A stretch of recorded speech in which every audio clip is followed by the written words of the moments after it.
அனைவருக்கும் வணக்கம். இன்னைக்கு நம்ம பார்க்க போகிற வீடியோன்னு பார்த்தீங்கன்னா, அக்னி நட்சத்திரம் 2026 இந்த காலத்தில் செய்ய வேண்டிய வழிபாடுகள் என்ன? வாங்க இன்னைக்கு அதை பற்றி தெரிஞ்சுக்கலாம். அக்னி நட்சத்திரம் என்பது மிக முக்கியமான காலமாக கருதப்படுகிறது. இந்த காலத்தில் சுப காரியங்கள் துவங்குவதை தவிர்க்க வேண்டும் என சொல்லப்பட்டாலும் இது வழிபாட்டிற்கு மிகவும் ஏற்ற காலமாக கருதப்படுகிறது. சூரிய வழிபாடு இந்த காலத்தில் மிகச்சிறந்த பலனை தரும் என சொல்லப்படுகிறது. அக்னி நட்சத்திர காலத்தில் எந்த தெய்வத்தை எப்படி வழிபட வேண்டும், எவற்றையெல்லாம் தவிர்க்க வேண்டும் என்பதைத்தான் பார்க்க போகிறோம். அக்னி நட்சத்திரம் என்பது தமிழகத்தில் மிக முக்கியமான ஒரு காலமாக கருதப்படுகிறது. 28 நாட்கள் கொண்ட அக்னி நட்சத்திர காலம் என்பது முருகப்பெருமானை வழிபடுவதற்குரிய காலமாக கருதப்படுகிறது.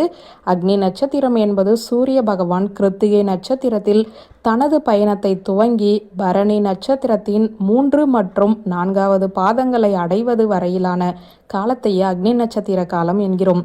ரோகிணி நட்சத்திரம் முதல் பாதத்தில் சூரிய பகவான் நுழையும் போது அக்னி நட்சத்திரமானது நிறைவடையும். இந்த காலத்தில் சூரிய பகவான் தனது தேரை மெதுவாக செலுத்துவதாக சொல்லப்படுகிறது. அதனால்தான் அக்னி நட்சத்திர காலத்தில் வெயிலின் உக்கிரம் அதிகரித்து காணப்படுவதாகவும் சொல்லப்படுகிறது. இந்த ஆண்டு அக்னி நட்சத்திரம் மே 4ஆம் தேதி துவங்கி மே 28ஆம் தேதி நிலவ உள்ளது. அக்னி நட்சத்திர காலத்தில் முருகப்பெருமானின் அறுபடை வீடுகளான திருத்தணி, பழனி, பழமுதிர்ச்சோலை, சுவாமிமலை, திருச்செந்தூர் ஆகிய திருத்தலங்களுக்கு சென்று வழிபடுவது சிறப்பு. அக்னி நட்சத்திர காலத்தில் சிலர் முருகப்பெருமானை வேண்டி விரதம் இருப்பதை வழக்கமாக வைத்துள்ளார்கள். அதே சமயம் அக்னி நட்சத்திர காலத்தில் சுப காரியங்கள் செய்வதற்கு ஏற்ற காலம் அல்ல என்றும் இந்த 28 நாட்களில் சில விஷயங்களை கண்டிப்பாக தவிர்க்க வேண்டும் என்றும் சாஸ்திரங்களில் சொல்லப்படுகிறது. அப்படி அக்னி நட்சத்திரத்தில் செய்யக்கூடாதவை பற்றி தான் பார்க்க போகிறோம்.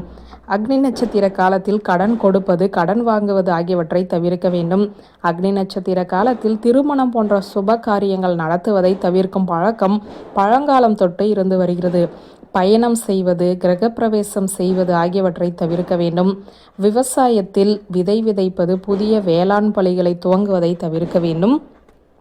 அக்னி நட்சத்திர காலத்தில் பழனி போன்ற முருகப்பெருமானின் மலை கோவில்களை கிரிவலம் வந்து வழிபடுவது சிறப்பு. குறிப்பாக காலை மற்றும் மாலை நேரங்களில் கிரிவலம் வருவது நல்லது. இந்த சமயத்தில் மலைகளில் இருந்து மூலிகைகளின் மீது பட்ட காற்று நம் மீது படுவது நம்முடைய உடலுக்கு ஆரோக்கியத்தையும் மனதிற்கு அமைதியையும் தரும் என்பது நம்பிக்கை. குறிப்பாக பெண்கள் முருகப்பெருமானுக்கு மிகவும் விருப்பமான கதம்ப மலர்களை வைத்துக்கொண்டு கிரிவலம் வருவது நன்மைகளை தரும். பழனிமலை கோவிலில் முருகப்பெருமானுக்கு அபிஷேகம் செய்து வழிபடுவது நல்லது. அக்னி நட்சத்திர காலத்தில் முருகப்பெருமானுக்கு சிறப்பு மூலிகைகள் கலந்த தீர்த்தத்தால் அபிஷேகம் செய்யப்படும்.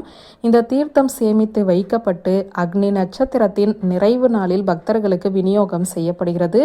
இந்த தீர்த்தம் கோவில் முழுவதும் தெளிக்கப்படும். இந்த தீர்த்தத்தை வீடுகளிலும் கிணற்றிலும் தெளிப்பதால் தீமைகள் விலகி நன்மைகள் அதிகரிக்கும் என நம்பப்படுகிறது.